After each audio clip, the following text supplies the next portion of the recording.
16 crews set out in search of a place in the final of the men's Cox pairs, and these are the 6 who made it. The defending champions, Italy, in lane 3, the Abbagnale brothers. But first, we have a look at the Czechoslovakians. New combination this year in the final to represent their country. They were 5th in Lucerne a couple of months ago. The winners of that regatta in this discipline, Poland. And this, the crew that represented them on that occasion, now looking for a World Championship medal. On their left, the defending champions, Carmine+Giuseppe Abbagnale and Giuseppe di Capua, the coxswain, and in 10 years of competition, they've never been out of the first 3 or in world or Olympic competition. Quite simply, they're a legend. In lane number 4 are Germany.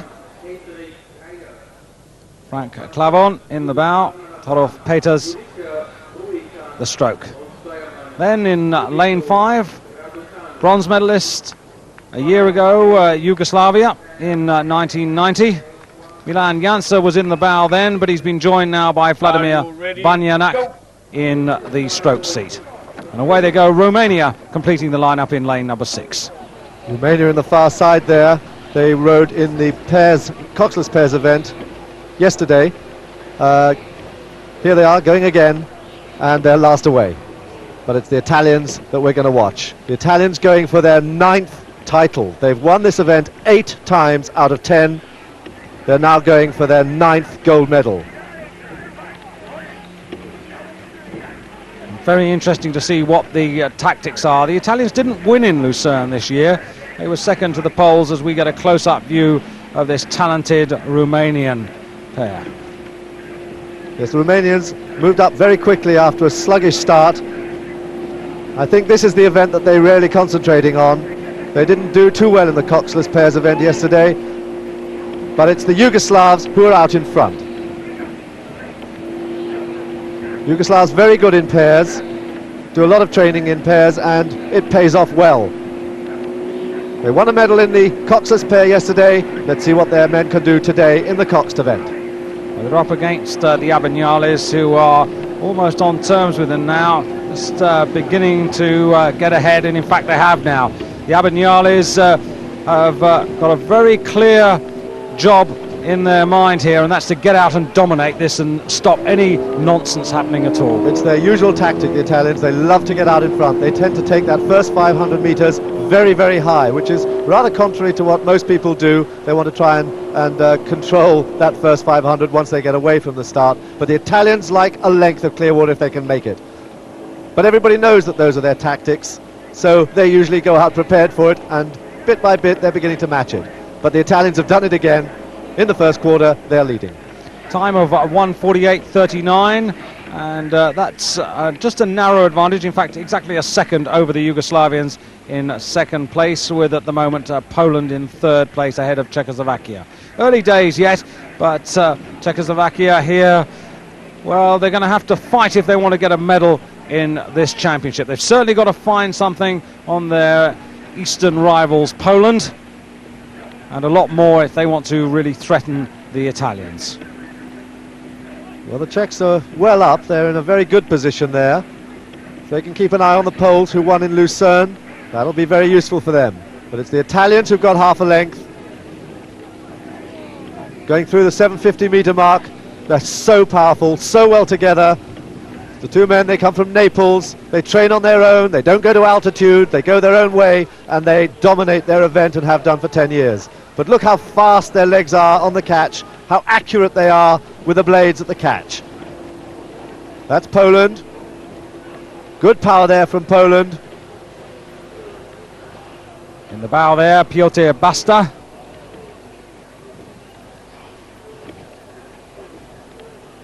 And in the stroke, Tomasz Mruczkowski. And they're well in the hunt as well as they come up to the 1,000 meter mark. Question is, can anybody attack the Italians, can come back on them? It's a real tall order, and they're in the perfect position. There are the two Abbagnale brothers in the bow. It's Carmine, 28 years of age, and in front there, Giuseppe, 31. Up front in the bow, Giuseppe Di Capua, the most experienced of coxswain, and a flamboyant member of the crew in his own right. Coming to 1,000 metres, and the advantage now has been stretched just that little bit more by the Italians. Their advantage now is over 2.5 seconds over the Poles. And they've broken clear. They've got open water between them. Germans at this point back in 3rd place and finding it pretty tough. That's Frank Clavon and Thoralf Peters. But they're going to make no impression on these two men, who are opening up that lead every single stroke that they go. Such good length forward, such power. Just watch the knees go down, watch the legs flatten. Terrific timing at the catch, nothing wasted. They're not tall men, but they are tremendously powerful.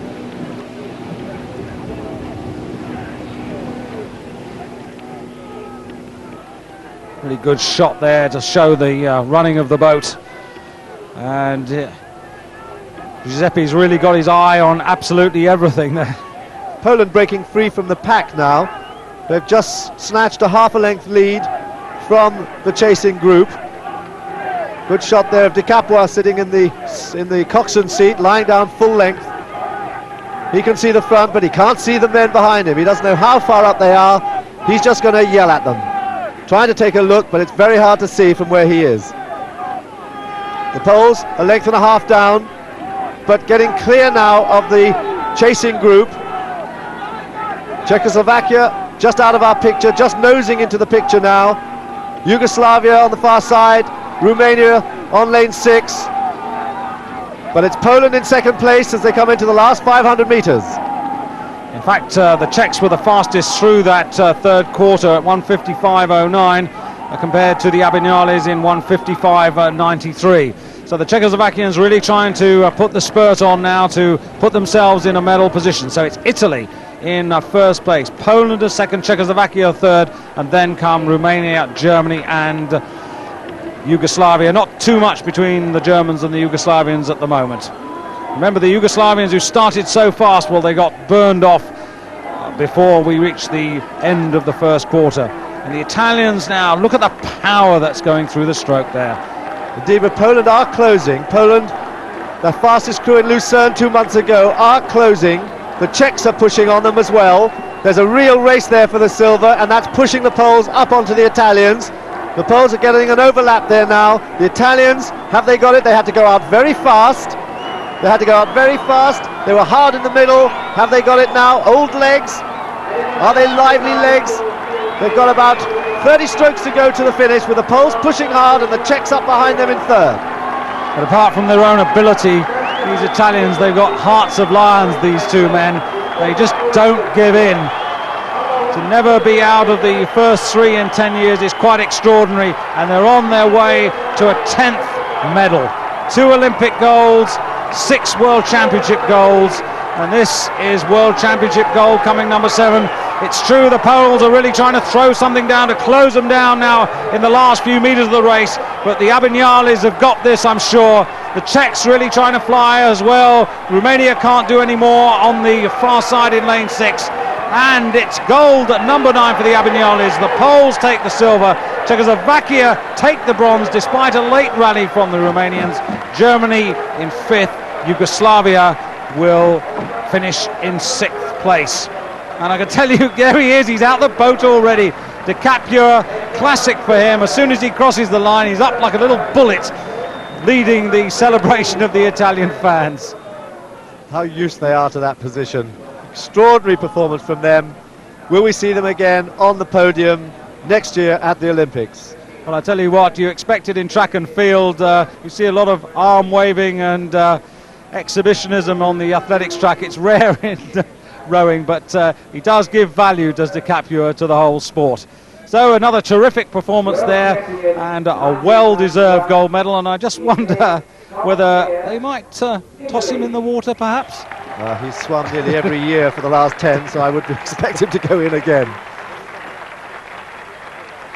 and they really are firm favourites of all the fans of rowing. You've just got to admire the way these men come back year after year. But you can see they're not big men compared to the people on either side of them. They're a solid squat, probably about 6'1", but what power they pack! What power they pack!